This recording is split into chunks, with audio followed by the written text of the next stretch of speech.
Ben bonjour tout le monde, bonjour. Hey, déjà notre 16e rendez-vous. Hey, ça va vite, même si des fois on trouve le temps long en confinement. Aujourd'hui, on va procéder un petit peu différemment. Au lieu d'avoir des échos de vous puis de vos moments satisfaisants, on va y aller plutôt avec un de mes moments satisfaisants. Mais avant d'arriver à ce moment satisfaisant-là, j'aimerais ça qu'on tricote le temps ensemble, histoire d'être tous là ensemble, un là en sol, là, là, là, là, là, là. On y va, OK, j'y vais, là, puis vous suivez, puis on embarque tous dans ce même là. OK, hein? On commence par déposer notre là, notre fatigue de la journée, là. Là. Après ça, la fatigue, la lassitude de la semaine. Là. Puis finalement, la lassitude du confinement, hein, même si on la dépose des journées, il y a des matins qui est plus grande que d'autres, hein. Là.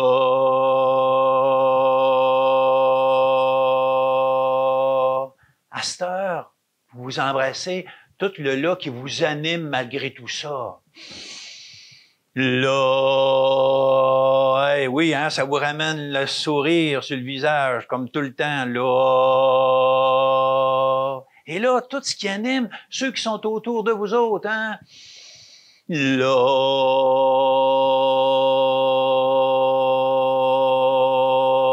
Puis là, ce qui anime tous ceux qui sont là à écouter avec nous autres. Là.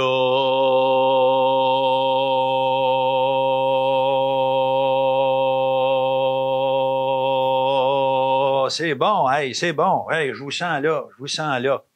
Ben oui, écoutez, c'est que depuis la mort de M. Aimé, j'ai toujours pas récupéré là, les cendres, mais j'ai dû aller à la maison, chez eux, fouiller un peu pour trouver les papiers, puis l'histoire de succession qui sont à faire. C'est sûr que ça va être retardé, là, bon, ben, mais que voulez-vous?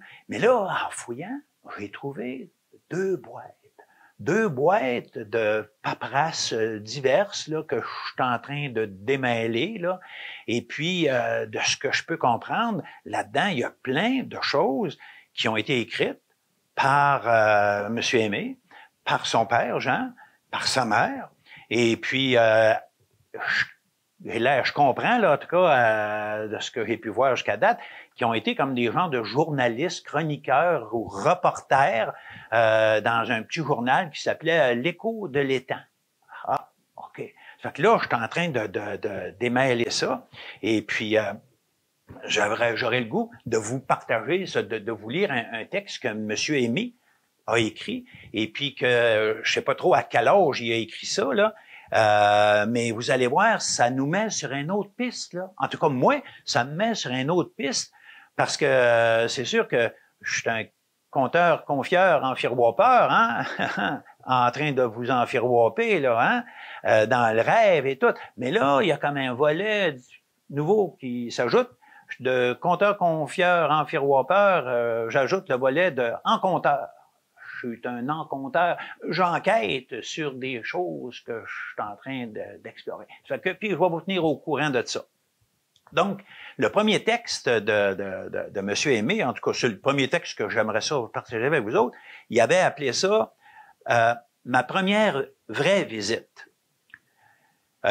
J'ai souvenir qu'à chaque fois, mon père et ma mère étaient là lors de nos visites printanières à la Vieille Souche. Ils y étaient jusqu'à 7 ans.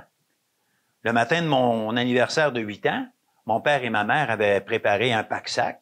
Après le déjeuner, mon père m'a tendu le pack-sac en me disant « Ben aujourd'hui, c'est tout seul que tu vas aller visiter la Vieille Souche, Aimé. T'es rendu assez grand. » Ma mère m'a montré le contenu de mon sac. Elle y avait mis un sandwich et un œuf dur. Elle avait aussi mis une jeune pousse de fleurs pour que je la plante au pied de ma deuxième mère. Elle avait aussi mis une bouteille d'eau. De l'eau spéciale, c'est de l'eau de Pâques que ma mère avait ramassée l'année où je suis né, elle a dit. Avant de me laisser partir, mon père, lui, il m'avait dit Ah, tu la serreras bien fort pour ta mère puis moi, et n'oublie pas de lui chanter notre petite chanson pour la remercier. Sois prudent. J'avais vraiment l'impression d'être grand et me laissais aller à l'étang du soleil levant tout seul. L'étang du soleil levant est à environ 20 minutes de marche de notre maison. J'y étais encore jamais allé seul, mais l'expédition m'excitait et en plus, j'avais une mission.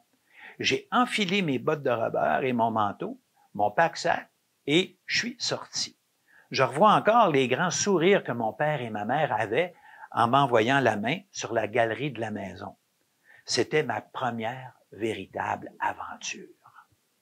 J'ai emprunté le chemin qui arrive du côté sud-ouest de l'étang. J'ai été tenté de marcher sur toute la longueur du barrage pour traverser et rejoindre la rive où la vieille souche occupe son trône. L'appel à la prudence que mon père m'avait donné m'a incité à longer la rive sud. Je suis passé entre la Pruche et la hutte des Castors pour atteindre la pointe du Hêtre grugé et finalement traverser le grand ruisseau. J'ai traversé en sautant sur les larmes de montagne. C'est des grosses roches qui sont dispersées dans le lit du ruisseau.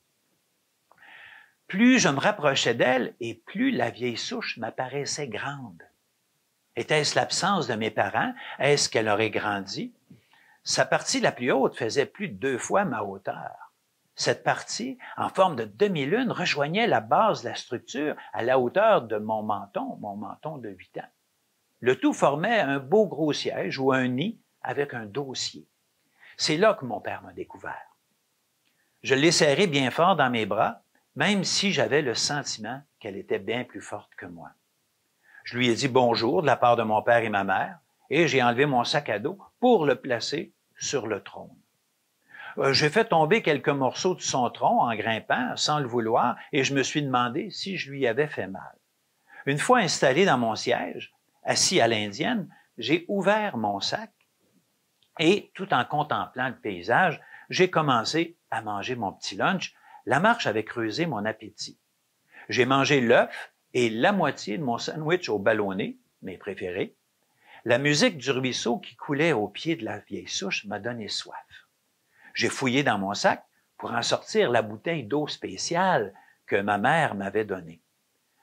Ne sachant pas encore très bien lire, j'ai pas pu lire toutes les informations qu'il y avait sur le papier qui entourait la bouteille. J'étais capable de figurer qu'elle était de 1882.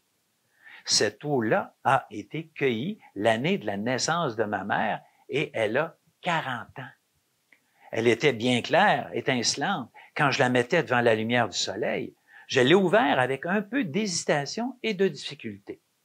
Elle ne sentait rien. J'ai goûté. Elle ne goûtait rien. Elle goûtait l'eau.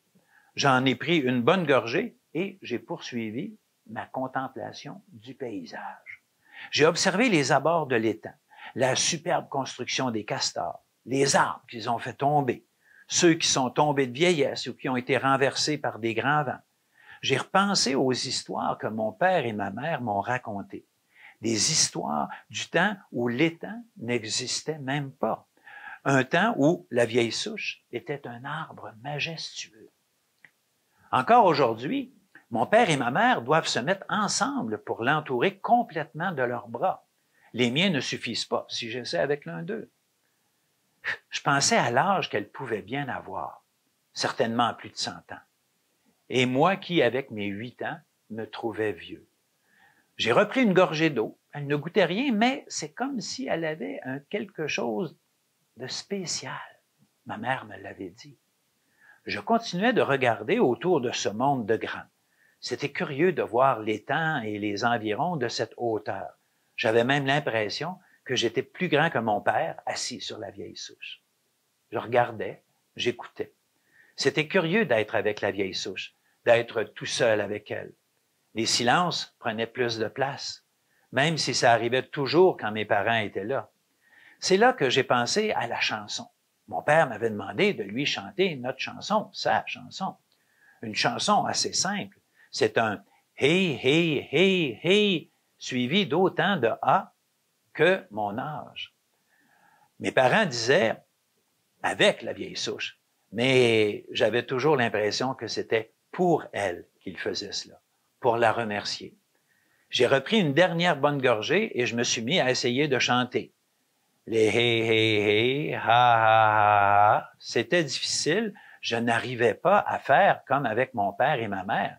Quand on est ensemble, après quelques instants pour s'accorder, on arrive à faire un A qui continue toujours, un A qui n'a pas de fin, qui s'arrête quand on décide de l'arrêter. Le problème, c'est qu'il n'était pas là. Je devais chanter tout seul, comme un grand. J'ai repris une autre gorgée d'eau. Elle me semblait différente. C'est comme si elle avait des bulles qui pétillaient dans ma bouche. Je me suis remis au ha, ha, ha, ha, ha, ha. Et là, c'est comme si les bulles qui pétillaient dans ma bouche tantôt se sont mises à continuer le ha, ha, ha. J'ai repris mon souffle et j'ai continué ha, ha, ha. Tout à coup, c'est comme si le ha venait d'en dessous de moi, comme s'il venait de la vieille souche. C'est comme s'il y avait les trois A qui se mariaient à nouveau pour en former rien qu'un. Un A qui continuait sans s'arrêter. Le A que je cherchais à faire pour la vieille souche, je l'avais. Je l'avais avec elle. Et puis, c'est le A qui m'a eu. Je me suis senti devenir immense et tout petit en même temps. Des images se présentaient à mon esprit. Je me revoyais bébé dans ce même siège, dans ce nid. Puis j'étais au cœur de la vieille souche. J'étais son cœur. Puis elle n'était plus une vieille souche. Elle était un grand arbre avec des millions de feuilles qui chantaient et dansaient dans la lumière du soleil. Puis j'étais un jeune être. Puis j'étais ce fruit, cet akène que le vent transportait et duquel ce être était provenu. J'étais la terre qui l'accueillait. C'était le « ah » de la terre qui me portait, qui me berçait, qui m'élevait vers le soleil. Peu à peu, le « ah » s'est éteint. Une dernière image s'est présentée. 4 vieilles souches. 4 vieilles souches, pareilles. Pareilles à la vieille souche sur laquelle j'étais assis. Pareilles, à l'exception que la première à gauche était illuminée par le soleil et les autres étaient à l'ombre. 4 vieilles souches qui semblaient simplement faire un « ah, ah, ah, ah » ensemble, en douceur. Quand j'ai ouvert les yeux, j'ai vu l'étang, j'ai entendu le ruisseau qui coulait, le vent dans les branches et les bourgeons. Je me suis demandé si j'avais dormi, si j'avais rêvé. Dans tout mon corps, je sentais encore une vibration. J'ai déplié mes jambes qui étaient engourdies, puis je suis redescendu. La sensation sous mes pieds n'était plus la même. La terre pétillait. Elle me semblait vivante. Ça a été, pour ainsi dire, mon premier pas dans l'apprentissage du langage des arbres. Un langage que j'aurais jamais pu apprendre sans l'aide de mon père, bien sûr, même s'il me disait toujours quand je le questionnais sur le comment de sa communication avec les arbres et sur des trucs qu'il pourrait me donner, on n'apprend pas une langue avec un étranger de cette langue. En reprenant mon sac à dos, j'ai réalisé que j'avais toujours la plante que ma mère m'avait demandé de planter au pied de la souche pour cette année. Avec un bout de bois, j'ai creusé un trou. J'ai pris, comme ma mère le faisait, 2 poignées de terre de vieille souche au cœur de sa chair, dans le fauteuil où j'étais assis il y a quelques minutes. Je les ai mêlées avec la terre que j'avais enlevée pour faire le trou et j'ai placé la plante dans son nid à elle. Je suis allé ramasser de l'eau avec mes mains jointes qui formaient une écuelle et j'ai arrosé ce cadeau de ma mère pour celle qu'elle appelait aussi ma mère. Pour retourner à la maison, j'ai pris le sentier des fougères. Il n'y en avait encore aucune. À travers les herbes mortes, je voyais des monticules qui contenaient déjà les magnifiques plumes vertes qui, à l'été, seront plus grandes que moi. Pour le moment, c'était moi le grand de 8 ans. Je savais qu'à l'été, elle me dépasserait, mais un jour, je serai plus grand qu'elle, même quand elles seront alors plus grandes. Sur le chemin du retour, j'avais l'impression de sentir le sol différemment. Il me semblait que l'onde de mes pas résonnait dans toutes les racines des arbres, dans leurs troncs, dans leurs branches. J'étais un grand de 8 ans qui avançait dans la vallée des Trois-Lacs. Rendu à la maison, mon père et ma mère m'attendaient. Ils avaient hâte de savoir comment s'était déroulée ma première expédition en solo. C'est là, après que je leur ai eu raconté comment ça s'était passé, que mon père m'a dit, « Ben, mon aimé, c'est ton premier pas dans ta carrière de reporter. C'est ta manière de voir, ta manière à toi. Un bon reporter, c'est celui qui rapporte un événement avec une manière de voir qui enrichit la manière de voir de tout un à chacun. Pour être un bon reporter, tu dois apprendre à être à l'affût. Puis ce que tu viens de nous rapporter, ça m'enrichit, mon fils. » Autant je m'étais senti grand avec la vieille souche, autant ces paroles de mon père m'ont fait me sentir grand. Elles m'ont fait sentir que je devenais un homme avec toutes les joies des découvertes que je ferai, et aussi avec tout le poids de la responsabilité d'en être un. Surtout si cet homme-là est un reporter. Je voulais alors vraiment devenir un reporter. C'est sûr que mon père a tout fait pour me mettre sur la piste, sur sa piste. Il me disait souvent, « Un jour, mon aimé, un jour, c'est toi qui seras à ma place. » Tout en comprenant ce qu'il voulait dire, je sentais, je savais qu'il y avait plus à comprendre que ce que j'en comprenais. Est-ce que c'était sa façon de le dire ou ma façon de vouloir le comprendre, de vouloir garder un peu de mystère dans mon père? C'était sa façon de m'indiquer tout le mystère de la vie, de me l'offrir à découvrir, puis à rapporter. Rapporter avec ma manière de voir à moi. Mon père était quelqu'un qui cultivait le mystère, puis qui pouvait en déguster les fruits. Il aimait aussi les partager. Quand t'es reporter. Eh ben, donc, ce que je comprends, c'est que je vais trouver d'autres étapes dans son apprentissage du langage des arbres. Donc, je vais continuer mon enquête, poursuivre mon volet d'encompteur. Et là, par rapport aux devoirs du soir, ben c'est sûr, vous continuez toujours avec vos 2 moments satisfaisants. Et là, je lancerai peut-être l'invitation. Il y en a peut-être parmi vous qui ont commencé à le faire, d'écrire une chronique de votre confinement, chronique de confinement. Parfois, là, d'utiliser les mots pour décrire les choses, ça nous aide à prendre une distance, hein, à se donner une autre perspective. Et puis, je suis certain qu'il y a peut-être parmi vous des reporters en herbe ou des reporters déjà matures. Donc, au plaisir de vous lire. Et je compte pour vous, mais je compte sur vous. Puis, on se revoit demain, 14h.